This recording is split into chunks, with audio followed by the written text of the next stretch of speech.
everyone. I hope everyone is well and getting on okay with studying from home. I'm Charlotte. I'm a CT2 looking to go into general surgery and working in North London. I am starting a series of tutorials looking at breast pathology and breast cancer, and this first tutorial is just a little overview looking at the topic in general. So within this tutorial, it's only going to be sort of 5 to 10 minutes long. We're going to look at a couple of example cases. We're going to look at the risk factors for developing a breast cancer and look at some of the presentations that you might see in the GP or in the breast clinic, and then look at just an overview of some of the breast pathologies that there are. In later tutorials, we will look at investigation and management and at some of the more specific pathologies, but this is just a sort of basic overview to start us off. We'll start with a couple of example cases. So this is a 24-year-old female who has come into the GP with a 2-month history of a right-sided breast lump. She was sent into the breast clinic, as with any breast lump. She has no previous breast history, no significant family history, doesn't have any past medical history, and has been taking the oral contraceptive pill for 5 years. On examination, there are no skin changes, no significant asymmetry, no obvious abnormalities with movement of the arms or with tensing of the muscle. And the lump itself is an upper outer quadrant, is 2 centimeters and is smooth and is very mobile. There's mild tenderness, and there are no axillary lymph nodes palpable. Now, with any breast pathology or potential breast pathology, the buzzword with every patient is triple assessment. So, as you can see down at the bottom, this patient has also had imaging. So we always need to take a full history and examination. They always need to have imaging, either with ultrasound or mammogram, and then they also need to have some sort of biopsy, either fine needle aspiration or core biopsy or excisional biopsy. So for this patient, she is young. Young patients, young women will have much more dense breast tissue than older women, and hence ultrasound is the best imaging modality for younger women. There are different guidelines in terms of a cutoff for age, but I always think around 35.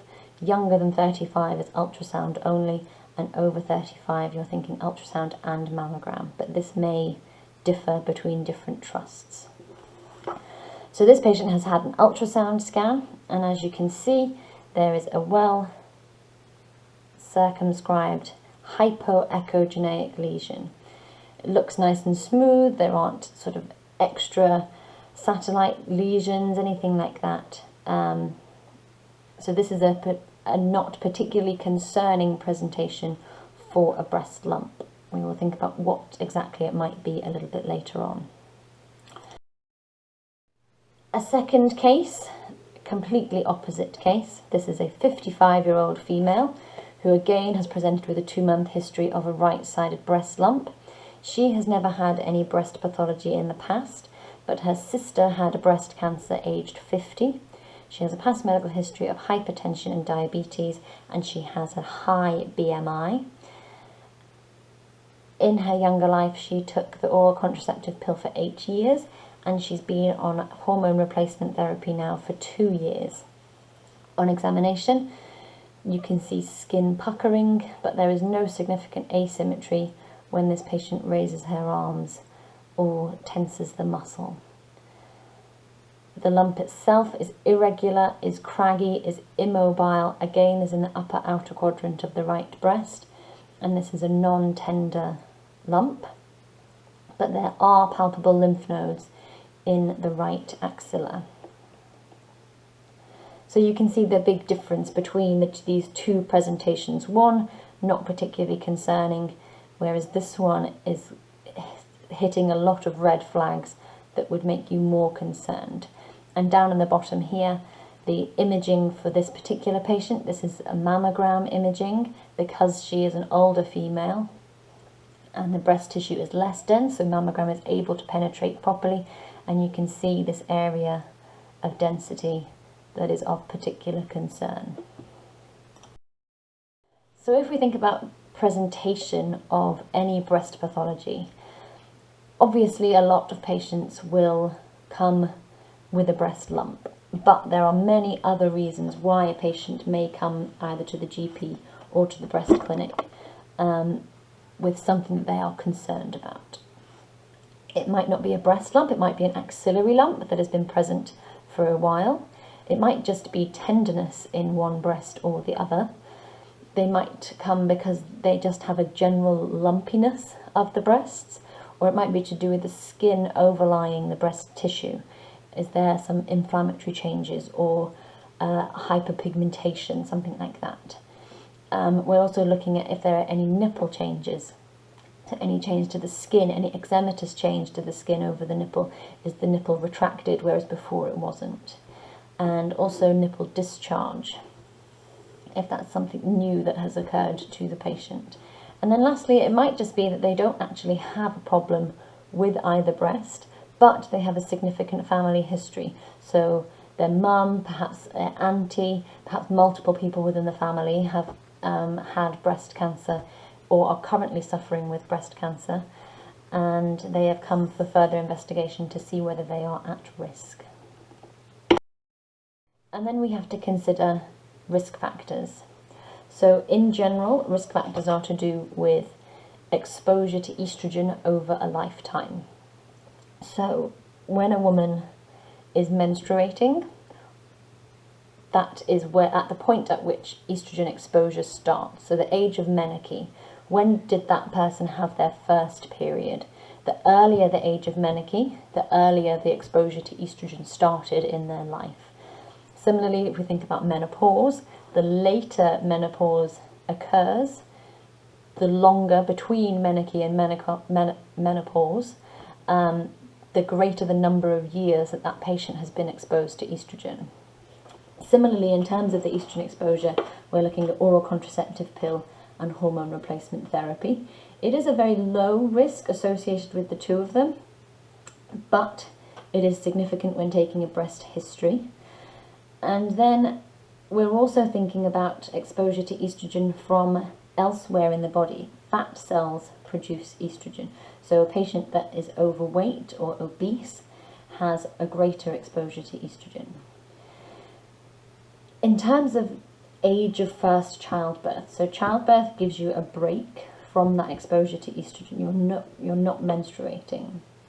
Also, breastfeeding has a slightly protective factor, so you want to know the age at which they first had a child, and then whether they breastfed and for how long.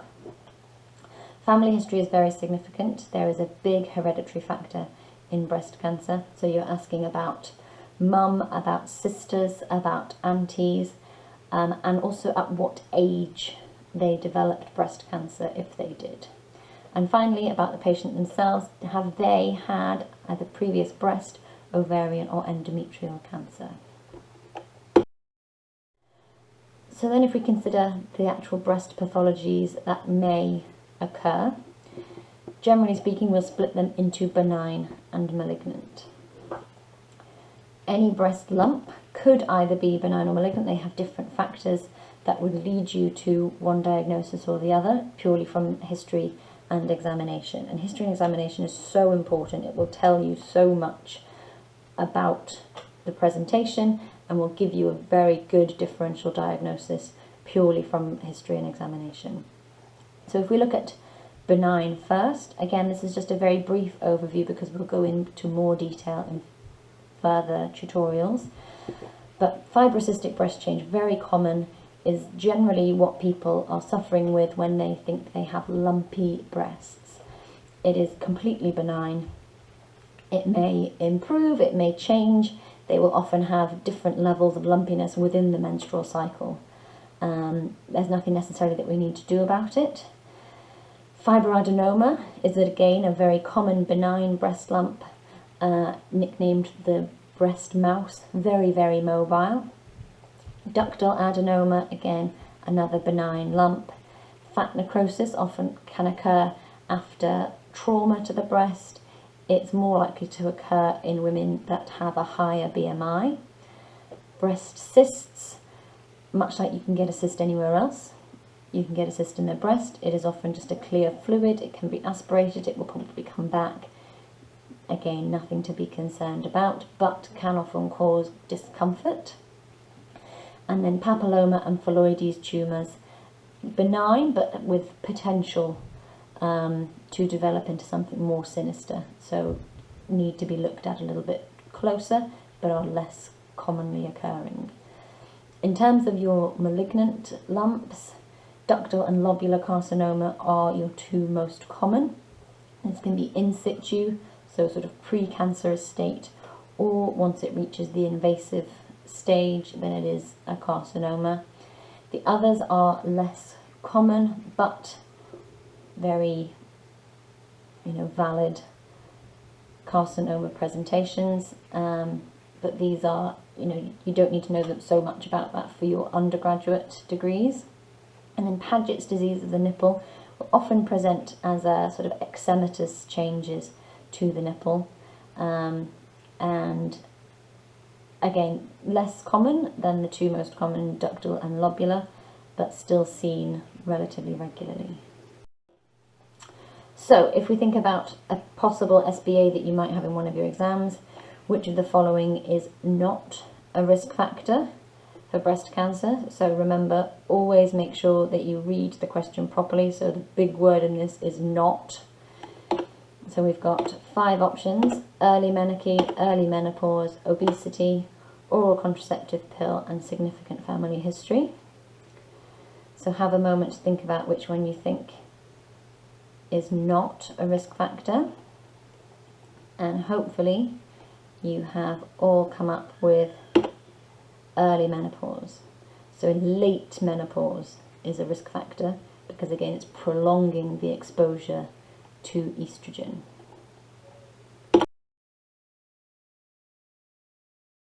We've looked at the risk factors, which are generally in line with prolonged exposure to estrogen. We've looked at a number of different presentations. It's not only a breast lump that a patient may come to you. Also, just to mention, it's not necessarily always a woman. You can have male breast cancer.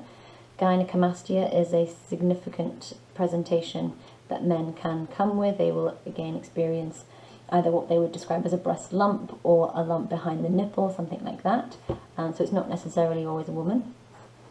And we have looked at the benign and malignant pathologies that need to be considered.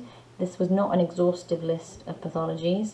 So there are other things that might be considered, but this is a general overview. And then lastly, history and examination are imperative. They will provide a lot of information. So in further tutorials, we'll look at the pathologies in a bit more detail, and we'll look at investigation and management as well.